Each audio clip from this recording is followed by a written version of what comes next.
Hey everybody, Noah Kellman here, and today I want to talk to you about how to truly master a jazz piano voicing.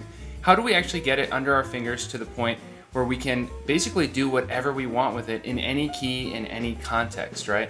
So I think way too often we learn a voicing in the context of a song, and then that ends up being kind of the only context we're really comfortable with in terms of using that voicing. Well, today we are going to break away from those constraints. But really quick, if you're new to the channel, please consider clicking the subscribe button and hitting the little bell to turn on notifications so you don't miss any more videos just like this one. Also, super quick announcement, my Jazz Piano Secrets course about the Neo Jazz Piano Method opens up again for the first time in months this week. So if you're interested, the space is limited, so make sure you're on the wait list. The link is in the description. All right, without further ado, let's jump right into our voicing techniques. So in today's video, I want to actually talk about something that people often leave out.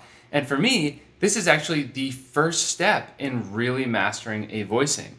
So way too often we sit down at the piano and we play things that we can't really hear.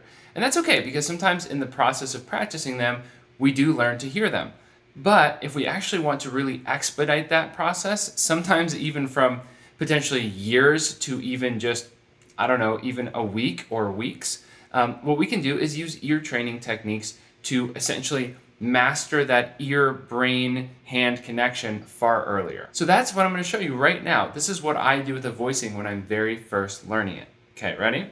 So let's take a simple rootless 13 chord here. So we are in the key of F. This is our voicing. We've got flat 7, 3, 13, 9, and 5 on top, right? That's all well and good. Great voicing, right? Classic. I love this one. But how do we really get this in our ear?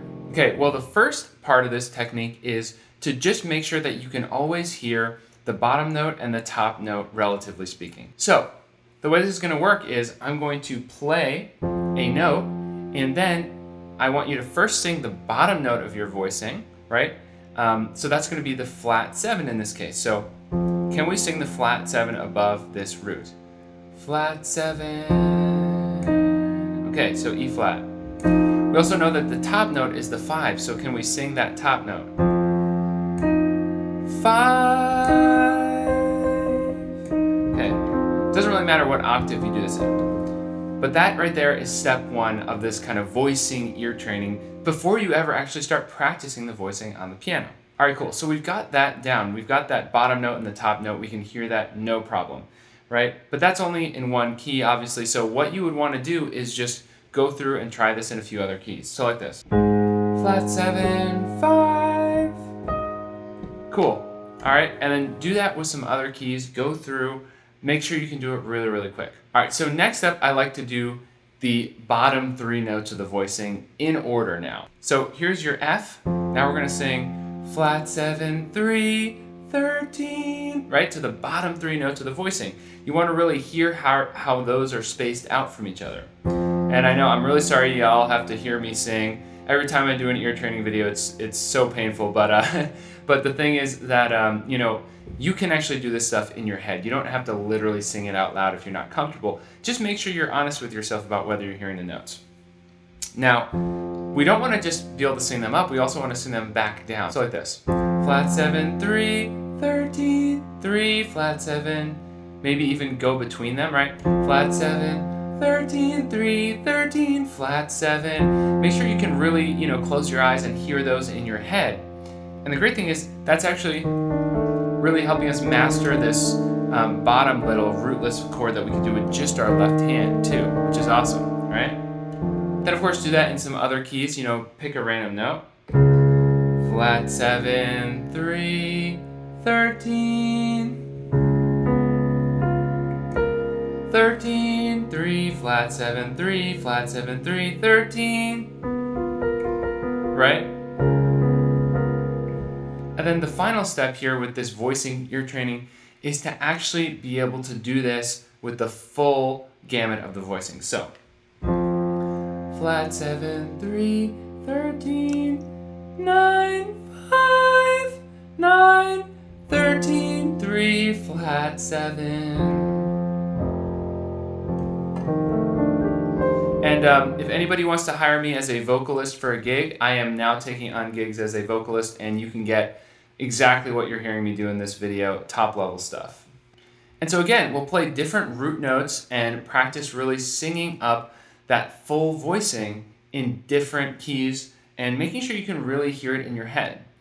And what starts to happen, you'll see, is as you're even hearing the notes in your head, you start to visualize them too. So that's a really useful thing to do. Actually close your eyes, visualize where the notes are depending on each key. And believe it or not, before even really practicing the voicing on the piano, you're actually starting to learn this voicing in every single key while simultaneously doing some really fantastic ear training as well. So you are strengthening the visual connection in your brain between your hands, your brain, and the piano, and also the auditory connection to that visual connection, if that all makes sense. Now, this is just step one in voicing mastery. This is just the first thing that I do. And I know that it might seem like this is a little bit of a boring or frustrating step. Sometimes ear training can be that way, but I promise you, if you practice this before diving into the actual piano part of learning a voicing, it's going to make a huge difference. And in fact, if any of you have tried this before, or if you decide to try it this week, I would absolutely love to hear in the comments how you do with this, and if you feel like it helps you really learn and master a voicing in all keys, so you can really utilize it. But for today, we're going to stop there. So because this is actually going to be a series, I'm actually going to give you an assignment this week. So I want you to actually take a voicing, whatever one you want, and try this method. And before you ever try really playing the voicing on the piano or playing it in context of a tune or anything like that, try this method for at least a couple days and just see when you sit down, did it make it so you could play this voicing in more keys than you might have expected? I would bet it will, but I would love to hear in the comments how you do with it. Next time, we're going to jump into part 2 of voicing mastery, and that's going to be a lot of fun. Again, link to my Jazz Piano Secrets waitlist is in the description. And also, if you actually would prefer one-on-one, face-to-face personal guidance, totally understand. Jazz Piano Secrets is a video course, and some of us just learn better working with a coach. So if that's the case, there's another link in the description that you can actually press to schedule a completely free call where we can discuss, what it is your goals are, how we would actually approach working on them together, and whether working together would be a good fit. So if you're interested in personal guidance, feel free to click that link. All right, thanks so much again for watching. If you got a lot out of the video, please click the like button. And if you're new to the channel, please consider clicking subscribe and hitting the little bell to turn on notifications so you don't miss any more videos just like this one. All right, everybody, I will see you next week for part 2 of our Voicing Mastery series.